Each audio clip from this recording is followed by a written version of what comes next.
와 관련해서 요소요소의 검찰이 작동을 하고 있는 게 우병우란 사람이 이제 등장을 하죠. 나왔습니다. 우병우가 나오고 난 뒤에 최재경이 들어갔습니다. 최재경이 들어갔다가 지금 뭐 사표를 냈다라고 하는데 그것도 자꾸 사람이 관심을 갖게 되죠. 검찰총장이나 법무부 장관보다 민정수석에 대한 관심이 높아지고 있고 그들의 거취가 매우 중요한 것 같은 판단을 이제 시민들이 알게 됐습니다. 법학 전문가도 아닌 사람들이. 그럼 이게 어떤 배경에서 그런가 문제가 있고 한편으로는 이제 청와대가 아닌 바깥에 있는 검찰이 과거에는 계속 민정수석인의 눈치를 막 보다가 우병우에 대한 수사도 하지 아니하고 뭐 박근혜 대통령에 대해서는 뭐 전혀 언감생심이다가 지금은 갑자기 막 전면적 공격으로 들어갑니다. 이건 또 왜 이러지? 이런 생각을 할 수 있습니다. 이런 단순한 질문으로부터 말씀드리겠습니다. 우리 이제 대한민국 검찰의 역사란 거는 1954년에 형사소송법이 만들어지는데 아주 옛날 얘기입니다만 54년 때 우리나라 입법자가 당시에 경찰은 일본 순사들 출신이었기 때문에 이 일본 순사들이 한국 경찰을 맡게 되니까 이 일본 순사 출신의 경찰들을 통제하겠다는 판단에 기초해서 법률가 집단을 인 검사를 동원해서 경찰을 지휘하도록 구조화했습니다. 그게 수사 지휘권이라는 것입니다. 그래서 이제 그때부터 지금까지 물론 2007년에 형소법 개정이 있었지만 지금까지 검찰이 한 2,000명 됩니다. 우리나라에. 그다음에 검찰 내부에 독자적 수사 인력이 있습니다. 검찰 수사관이라고 통상 부르는 지금 한 5,600명 정도 있는 걸로 알고 있습니다. 검사는 검사 더하기 검사 내에 있는 독자적 수사 인력 외에 전체 경찰, 특경찰 중에서 이제 수사경찰이라고 할 수 있는데 그걸 지휘할 수 있는 권한을 갖고 있습니다. 아주 막강한 수사와 관련해서는 가장 강력한 힘을 가지고 있는 거죠. 그러다가 이제 그건 지금까지 유지되고 있는 거고 또 중대한 변화 하나가 뭐냐면 1972년 유신헌법이죠. 유신헌법 때 그전에 없었던 조항 하나가 헌법에 들어갑니다. 그게 뭐냐 하면 영장 청구권, 즉 압수수색 그다음에 체포, 구속, 이런, 이제 강제 처분이죠. 강제 수사와 관련된 영장 청구권을 오직 검사만이 갖는다는 조항을 72년 유신헌법에 넣었는데 그걸 넣은 사람이 누구냐? 최근에 많이 이름이 오르고 있는 김기춘 검사입니다. 요소요소에 이제 이런 게 있는데 이게 다 등장인물이 이제 다 제가 오늘 할 얘기하고 관련이 있습니다. 어떻게 이제 이런 역사가 어떤 말을 해주냐 하면 1970년대까지만 하더라도 한국의 검찰 선발 인원은 1년에 사법시험 정원이 심지어 5명 뽑는 경우도 있었습니다. 노무현 대통령이 뽑힐 때 한 40명, 50명 정도 뽑은 걸로 알고 있습니다. 그때마다 이제 편차가 있었는데, 즉 이 말씀은 70년대까지 60, 70년대 검사가 된다는 얘기는 그 자체로 귀족이 되는 것입니다. 이게 지금의 검사하고 다른 것입니다. 김기춘 검사 당시 청년 김기춘 검사가 뽑힌 순간 전국에서 한 5명밖에 안 되는 거죠. 그리고 그는 엄청난 정권의 총애를 받습니다. 법률가가 몇 명 안 되고 똑똑한 사람이라는 거 외에 그냥 검사가 되는 순간. 그래서 실제 여러분들이 저 연배가 비슷한 분은 아시겠습니다만은 70년대, 80년대 때 법대 출신 중에서 선보는 대상에서 검사가 우위였어요. 다른 사람보다. 그냥 검사가 법률적 권한 외에 정치적, 사회적 권력이 더 많다고 보았기 때문에 혼인 시장에서 더 가산점을 받았던 거죠. 지금은 이제 많이 빠졌습니다. 실제 그랬습니다.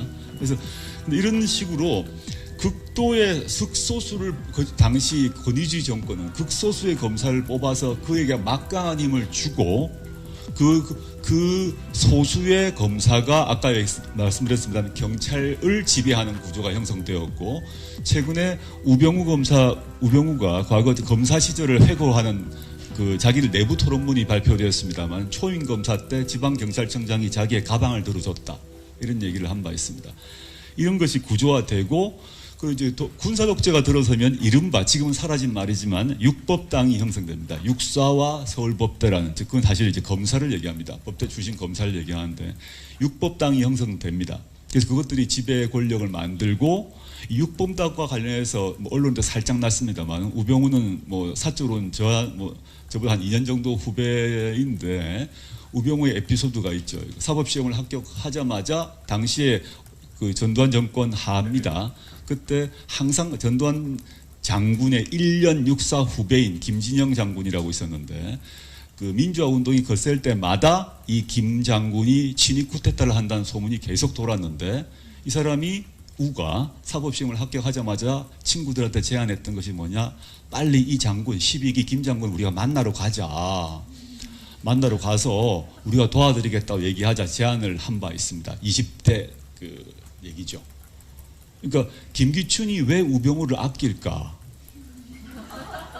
이거는 다른 논리를 떠나서 저는 자신의 젊은 시절 모습을 그대로 보았다고 저는 생각합니다. 너무 잘 맞았을 거라고 생각이 듭니다. 너무 미시적인 얘기입니다만은 이게 검찰의 그냥 권력적 구조 외에 왜 지금 김기춘과 우병우라는 사람이 자꾸 부각되는가의 문제는 그런 미시적 개인사적인 관계가 있다고 봅니다. 그런데 어제가 이제 일주기가 됐던 YS가 이제 집권을 합니다. YS가 집권을 해서 쳐버린 게 하나이지 않습니까? 하나이를 쳐서 당시에 군사정권의 핵심적 비밀 조직 실세인 하나이를 다 정리해버립니다. 그리고 전두환 노태우를 감옥에 넣습니다. 그 상태에서 이 대한민국을 지배하는 권력 구조의 한 축이 완전히 무너지는데, 물론 이제 재벌도 있고 언론도 있고 합니다만 그 재벌은 돈을, 언론은 붓을 갖고 있지만 칼은 들고 있지 않은 집단이죠. 근데 총을 들고 있었던 군대란 집단이 힘을 잃어버립니다. 지금도 군부 쿠데타 저는 일어나지 못할 거라고 봅니다. 일어난다 그러면 저부터 총을 들 것 같아요. 사실은 이건 뭐 말도 안 되는 얘기라고 생각합니다. 군부 쿠데타를 즉 과거에 12.12, 5.18을 얘기하는 것인데 5.17, 5.18 그거는 한국 시민이 용납하지 못할 거라고 생각합니다. 그렇다면 즉 총을 든 국가 군인이 권력에 사라집니다. 문민 통제가 YS로 인해서 가능한 거죠. 그러면 칼이 필요하게 되는데 총대지 칼을 어떤 역할을 하냐, 검찰이 하게 됩니다. 검찰은 군대가 없어진 상태에서 가장 군대와 가까운 조직 문화와 규율을 가진 집단이고 군대보다 훨씬 더 엘리트 집단으로 이루어진 조직입니다. 그래서 어린 시절에 머리가 공부를 잘하고 똑똑하고 자부심이 강하고 인정 욕망이 강하고 권력욕이 강한 사람들로 선발되고 그것들로 해서 철두철미한 상명하복 체제로 구조화돼서 훈련됩니다. 그리고 인사권을 통해서 이건 통제되는데, 아까 말씀드렸던 우병우가 왜 민정수석이 왜 중요한가의 문제는, 검찰 승진 문제는 검찰총장과 법무부 장관이 하고 있습니다만은 실제 핵심적으로는 청와대 민정에서 하기 때문입니다. 청와대 민정에서 법무부 검찰과 등등 물론 다 모든 정리 자료를 종합해서 봅니다만은 최종 낙점, 특히 이제 평검사까지는 하지 않습니다만은 검찰 인사의 핵심은 검사장입니다. 차관급. 검사장 인사가 모든 것의 핵심이고, 검사장이 실제 굳이 얘기하면 군대로 얘기하면 사단장이죠. 전투를 직접 이끄는 사단장, 연대 한 여단장 정도의 사람들이라고 보시면 됩니다. 이 인사를 누가 하는가가 검찰에서는 검사분들의 군이 낸 사람이 별다는 것이 목표로 한다면 검사로 입직하고 한 뒤에 검사의 꿈은 검사장이 되는 것입니다. 검사장 인사는 민정에서 한다고 보면 되죠. 그래서 우병우가 맨 처음에 검사장이 되고 난 뒤에 우병우는 84학번인데 학번으로 되고 난 뒤에 검찰 전체를 검찰 내부의 얘기지만 검사장 생리빨 7개를 뽑습니다. 자기보다 선배 7명을 7개를 그대로 뽑아서 다 자릅니다. 그리고 자기 사람들을 다시 먹고 그게 지금 얘기하는 우병우 사단이죠. 생리빨 뽑힌 7명은 바깥에 나가서 일을 갈고 있었겠죠. 자기가 충분히 될 수 있는 사람들이었는데 나가게 되었던 것이고요. 그 대신 갑자기 한 칸도 오르게 몇 칸도 오르게 된 사람들은 너무너무 고맙죠. 우병우가 충성을 다하게 됩니다. 이런 구조 하에서 인사권을 쥐고 상명하복 관계이기 때문에 인사권을 쥐고 그 인사권을 쥐게 되면 수사권 전체를 쥐고 검찰 수사권을 쥐게 되고 검찰 수사권을 쥐게 되면 경찰을 통제할 수 있기 때문에 당연히 청와대에서는 민정수석 그리고 이제 물론 법무부 장관과 검찰총장이라는 이 세 가지 포스트, 세 개의 포스트를 절대 놓지 않고 그것을 군대 대신에 사용해왔다라고 봅니다. 인사권을 쥐고 흔드니까 검찰에서는 정권의 눈치를 봐야 되는데 문민화되고 자유화가 되면서 검찰의 독자적 권력이 점점 강해집니다. 과거와 다르게. 즉 문민정부가 이루어지고 그 투표를 통해서 5년마다 정권이 바뀌지만 검찰에 입직하면 투표로 선출되는 조직이 아니기 때문에 정권이 바뀌더라도 크게 상관이 없어요. 그래서 검찰은 어떻게 하냐 하면 검찰의 기본 특성은 뭐냐 하면 죽은 권력과는 싸우고 산 권력에는 복종한다는 겁니다. 즉 정권 초기에 생생한 살아있는 권력과는 어떤 방식으로도 협조하고 그 산 권력을 위해서 모든 일을 칼을 닫습니다. 근데 자기에게 모든 혜택과 인사를 다 주었던 그 권력이 죽어간다 싶으면 바로 찌르기 시작합니다. 그건 이번만에 새로운 게 아니다. 과거 정부에도 그랬다는 것입니다. 지금 이제 이걸 전체 역사적으로 보면 항상 그래왔던 것, 특히 87년 민주화 이후에 이래왔던 것이고 지금보다 드라마틱한 방식으로 이루어지고 있다는 것이지 그 기본적 그 패턴, 그러니까 하이에나적 방식의 칼을 쓴다는 것은 차이가 없다라고 보고 있습니다. 그 지금 칼을 들이대고 있는 당시 뭐 이제 김수남 그 총장 같은 경우도 7, 8학번인데 이분이 그 뭐 총장 되려고 청와대에서 열심히 사인을 보내 총장이 된 겁니다. 총장 되고 그다음에 우병우하고도 관계가 나쁘지 않았어요. 그런데 이거 날려야겠다. 안 그러면 검찰 전체가 큰일 났다 하니까 바로 초강공을 나가는 거죠. 근데 초강공을 나가게 된 이유는 또 다른 이유가 하나 더 있는데요. 그건 개혁 방향과 관련이 있습니다만은 근래 들어서 이 박근혜 정권 하에서 검찰의 부패 비리가 터져 나옵니다. 아까 저는 집중된 수사 권한, 권력이 집중되어 있기는 반드시 부패하기 마련인데 진경준, 우병우 라인 사람인데 뭐 알다시피 감옥 갔죠. 그 외에도 많은 검사들이 이 권력 남용을 시작해가지고 과거 87, 80년대는 경찰이 사람을 조업해가지고 문제였습니다. 근데 그런 문제는 상당히 해결됩니다. 시민들이 맞고 안 살아요. 경찰 가서 한 대 맞고 참겠어요? 그런 문제는 상당 부분 해결됩니다. 물론 이제 아직 남아있지만 크게 해결되는데 검찰의 권한 문제와 전혀 통되지 민주화 이후에도 87년 정치적 민주화 이후에도 검찰 권력은 하나도 바뀌지 않았기 때문에 통제도 정권조차도 하지 못하기 때문에 부패가 일어났고 최근에 각종 사람들이 온갖 사건으로 터지면서 감옥 갔던 거죠. 그 상태에서 노무현 정부 시기부터 계속 뭐 학계, 저를 포함해 학계나 시민단체, 변호인, 변호사협회 등등에서 변호사단체에서 요구했던 것들이 바로 이른바 고비처입니다. 고비처를 주장했다가 노무현 정부 말기까지 갔다가 다 무산되었는데 이게 다시 뜨기 시작합니다. 그냥 검찰 부패가 부패와 비리가 뜨면 고비처가 바로 뜨게 돼 있고 그 국회에서 논의가 되기 시작하거든요. 근데 검찰에서는 고비처가 자기에게는 거의 저승사자라고 보면 됩니다. 어떻게든 막아야 되는데 고비처를 막으려면 자신이 칼질을 잘한다는 걸 보여줘야 됩니다. 즉 고비처를 막기 위한 방법이다라고 보고 있습니다. 고비처란 게 뭐냐? 고비처도 하나 뭐 수사기관이 똑같지 않느냐라고 볼 수가 있는데 고비처는 전혀 다른 구조로 설계되었던 것입니다. 고비처는 첫째, 관할에 있어서 어떤 관할을 갖고 있나 하면 쉽게 얘기하면 지금 공직자가 되게 되면 재산 등록을 하게 됩니다. 재산 등록을 할 의무가 있는 사람들에 대한 수사를 맡는 검찰입니다. 그러니까 지금으로 얘기하면 뭐 특수본, 과거로 얘기하면 중수부 정도를 따로 띄는 건데 그럼 따로 떼어봤자 뭐냐 할 수 있지만 결정적 차이가 인사죠. 누가 인사를 하느냐. 검찰총장, 법무부 장관, 민정수석이 하는 게 아니라 여야, 즉 국회가 고비처장 또는 공수처장 이름은 다 섞여 있습니다. 여야 합의로 그 국회에서 임명합니다. 그럼 이 사람은 대통령 눈치를 볼 이유가 하나도 없습니다.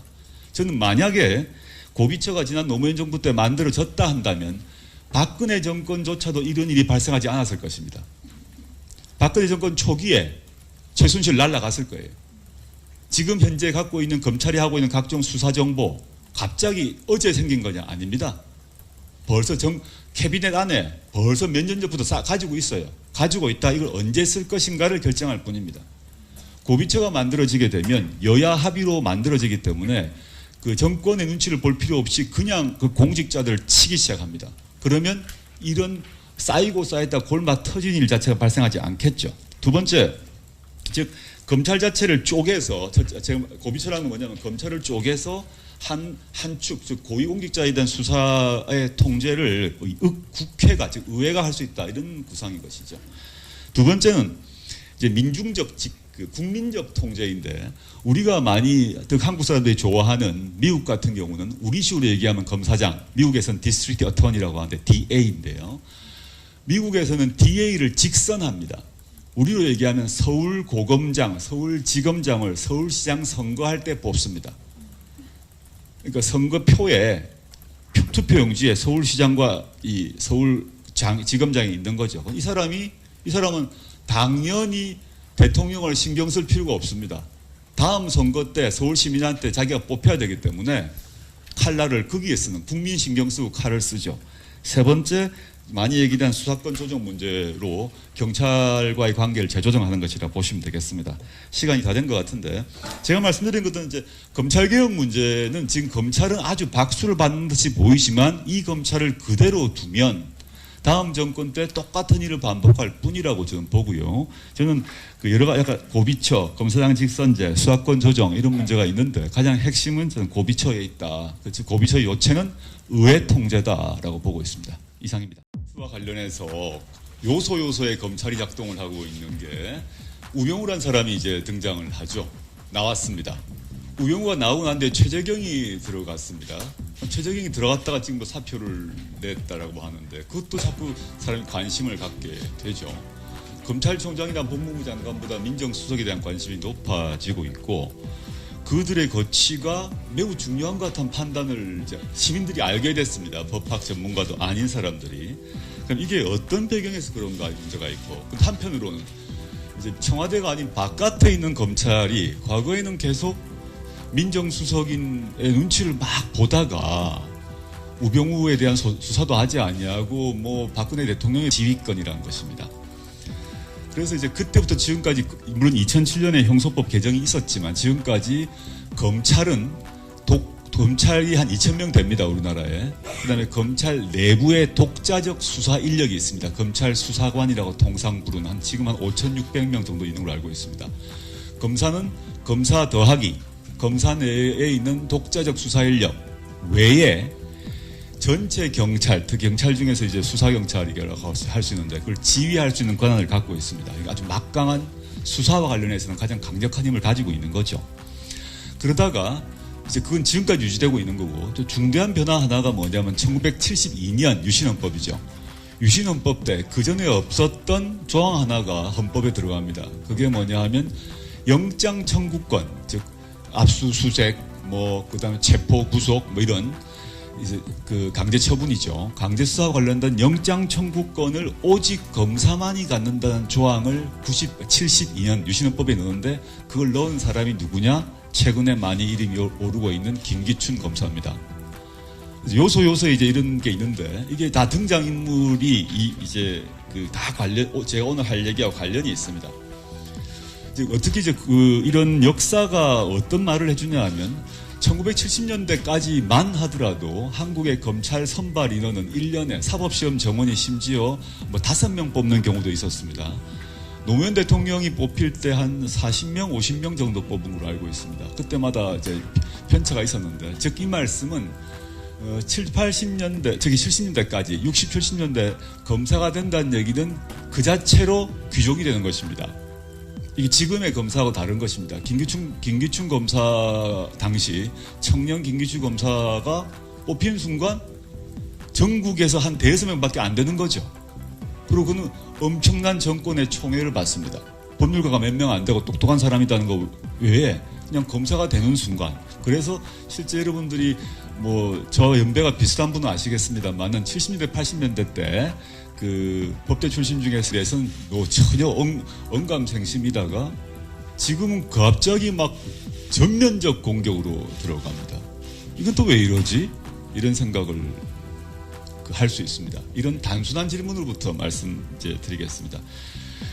우리 이제 대한민국 검찰의 역사란 거는 1954년에 형사소송법이 만들어지는데 아주 옛날 얘기입니다만 54년 때 우리나라 입법자가 당시에 경찰은 일본 순사들 출신이었기 때문에 이 일본 순사들이 한국 경찰을 맡게 되니까 이 일본 순사 출신의 경찰들을 통제하겠다는 판단에 기초해서 법률가 집단을 인 검사를 동원해서 경찰을 지휘하도록 구조화했습니다. 그게 수사